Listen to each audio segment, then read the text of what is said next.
My name is Haley Black, and this is my scenario for the Freeman family for buying a house.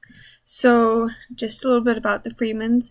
It's Weston and Chelsea Freeman, and then they also have a baby who is 1 year old named Quinn. She's turning 1 this week. And just a little bit of background, Weston graduated from BYU in exercise science, and then they moved to Arizona once he graduated, where he went to A.T. Still University, and then he just recently, over the summer, graduated from A.T. Still and is now working as a physical therapist at a physical therapy center. And then Chelsea also graduated from BYU in early childhood education, and she currently teaches first grade down in Queen Creek, Arizona, where they're living.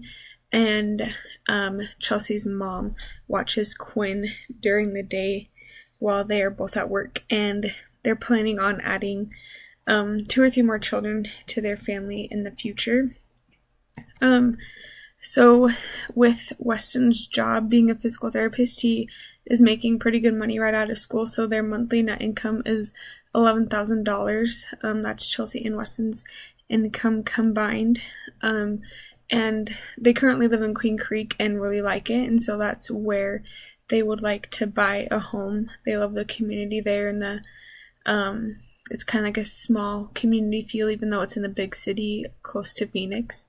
And so Queen Creek is also close to their family and close to both of their works, which is ideal for them.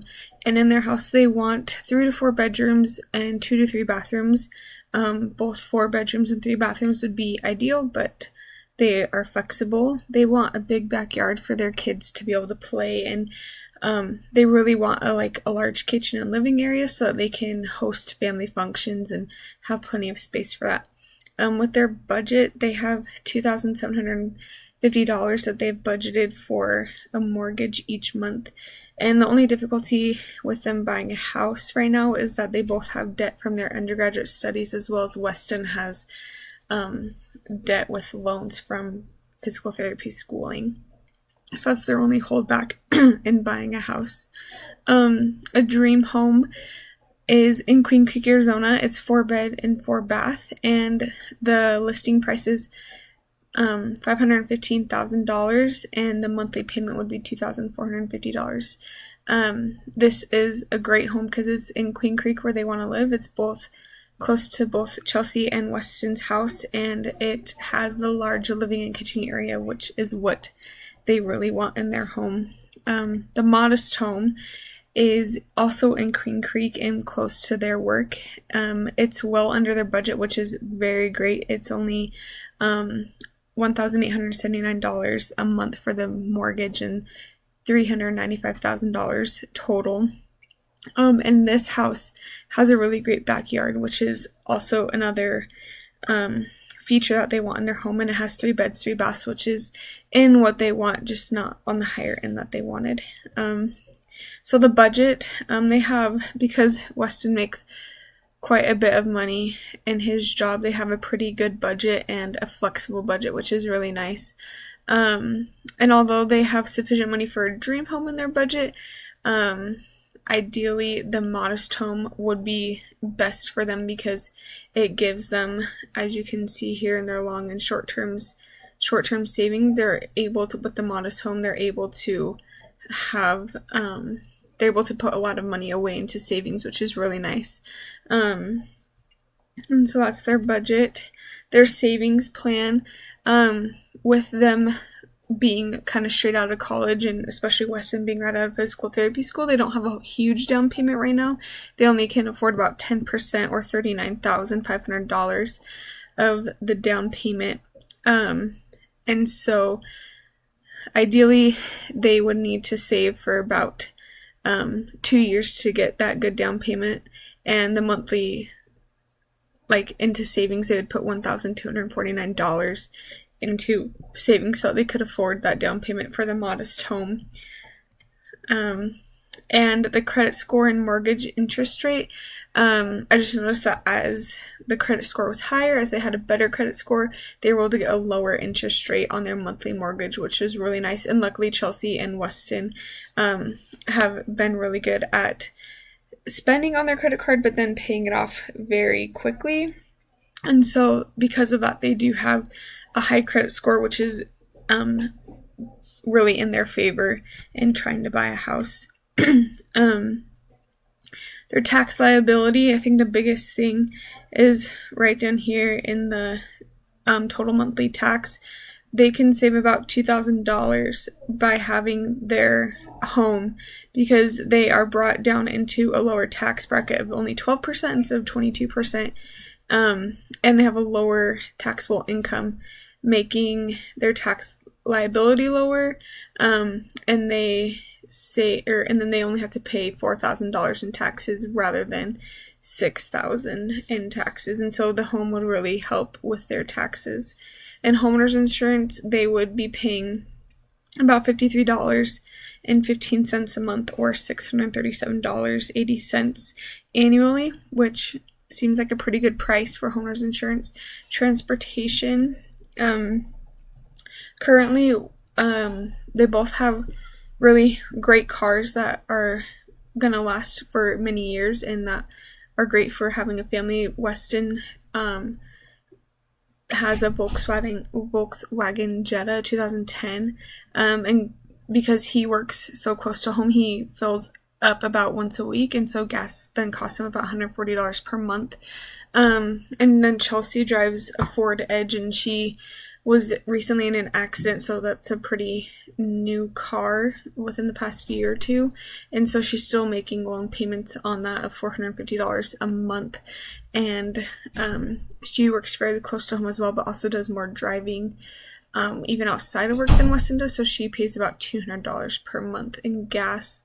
And so between their insurance each month and their insurance is about $275 a month, and that's put into their budget and their insurance. But with their budget of $700 in their transportation and only $340 of it going to gas, they have a good amount for repairs and routine maintenance, which is really nice. And then also just extra money to be put away into savings if they need. And so just like it says here, their cars are in both in great condition, and they can have these cars for at least the next 5 years, if not more. And so that'll be really nice, especially when they start expanding their family. Chelsea's car is big enough to have at least 2 more kids, which is great. And eventually they will need to buy new cars. And so if they start budgeting about $100 each month now, they will be able to build towards a good down payment for a new car in the next 5 years, which will give them about a $6,000, if not more, down payment on a car. So the mortgage qualifications, so they qualify for $3,960 with the 36% gross income, and between their debt and their car payments and student loans and such, they just barely make it with $3,949 being able to qualify for a mortgage. So they qualify with that. It makes more sense for them to do the 30-year loan rather than the 15-year loan, although they do qualify for the 15-year loan and can pay it. The 30-year loan isn't more financially stable for them and isn't stretching their budget as much, and so the 30-year loan would be better. And here again, the 30-year loan, they'll be paying about $150 in mortgage insurance per month since they only have a 10% down payment, and it will take them about 12 and a half years to get to a point in their payment of their loan to where they will not have to be paying the mortgage insurance anymore. So renting versus buying, there's a lot of pros and cons that go into renting and buying, and a lot of them have been discussed in the textbook and such, but ultimately, the Freemans are at a stage in their lives where they're ready to buy their first home. They both graduated college. Weston is now in a very stable job, being a physical therapist, and they're expanding their family, and so with that, they're ready to buy a house and to kind of start settling down.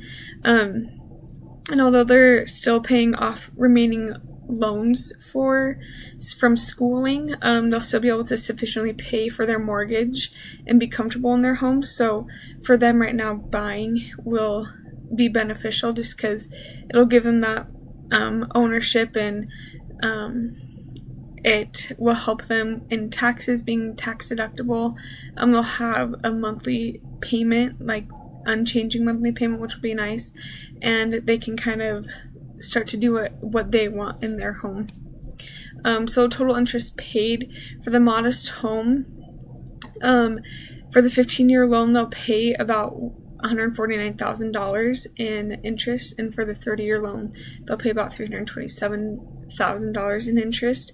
And so, of course, the 15-year loan is more beneficial, but to start with, they'll do the 30-year loan, and then once they're able to refinance and take on a bigger monthly payment, then they'll be able to decrease their total interest and go for a shorter term loan.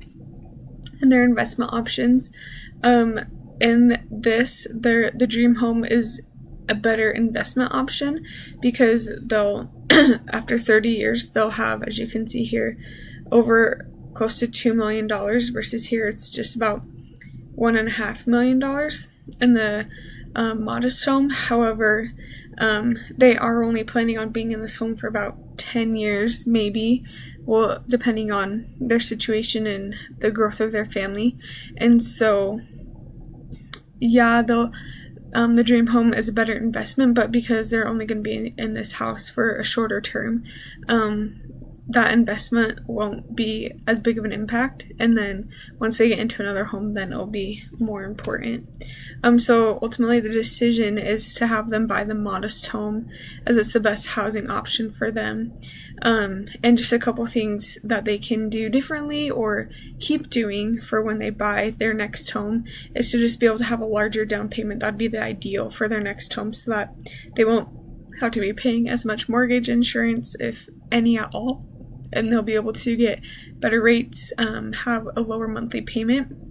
They need to keep maintaining their good credit score so that they can continue to get good rates on their loans, and it will help a lot if they can get their car loan as well as their student loans paid off before they buy their next house, so that they'll have a bigger budget being able to go into having a monthly payment.